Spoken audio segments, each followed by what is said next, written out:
Hi, Denise Gwen, reading aloud for you from my novel, The Greasy Spoon, Chapter 6. The front door swings open, the chimes tinkle, and Nick can't help it. He cranes his neck around to see who's just walked in, which is in his nature, after all, to see who's just walked in.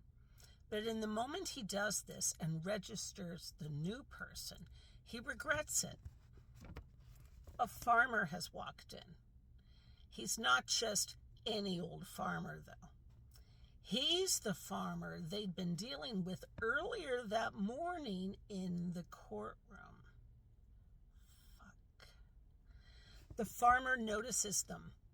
His eyes narrow, his mouth forms a slit. The door thumps closed behind him. Then it opens, and a younger farmer, dressed in a stiff new pair of jeans, still bright blue, walks in and stands beside him. The first farmer's name is Jeb McAllister, and he still owns the Sunlight Farm, located in Parkersburg, Ohio. And the second man behind Jeb looks like a younger version of Jeb and is probably, I'm taking an educated guess here, don't hold me to it if I'm wrong though, Jeb's son. Then a third man walks in, followed by a fourth, dear Christ. And they're all farmers, and they'd all been in the courtroom earlier that day. Jeb nudges his son. His eyes alight on Nick, and he scowls. Of all the fucking luck. What's going on? The third man asks. The third and fourth men are more fortunate than Jeb and his son. Their farms aren't involved in the litigation.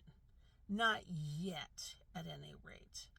Their farms do have contracts with Nick's client, a pork conglomerate along the lines of Tyson, but unlike Jeb, they haven't defaulted on their high-interest loan through the client's mortgage company.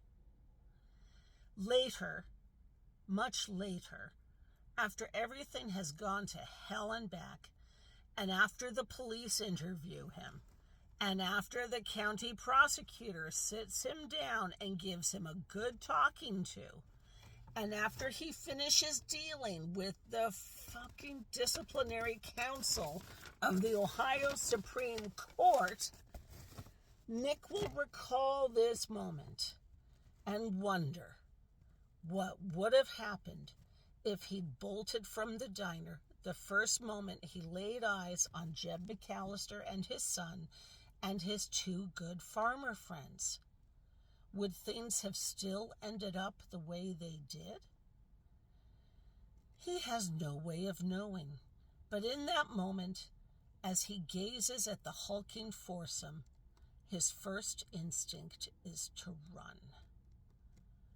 Oh man, we are so